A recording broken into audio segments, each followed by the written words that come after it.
அள்ளி அணைத்த கைகள் கேட்க நினைத்தாள் மறந்தாள் கேள்வி எழுமுன் விழுந்தாள் எந்த உடலோ எந்த உறவோ இளமையெனும் பூங்காற்று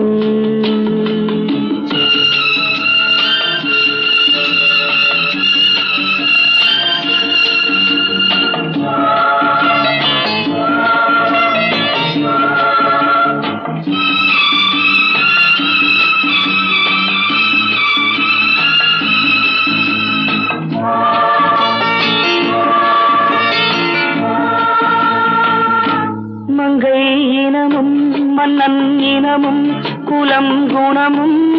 என்ன தேகம் துடித்தால் கண்ணீரு கூந்தல் கலைந்த கனியே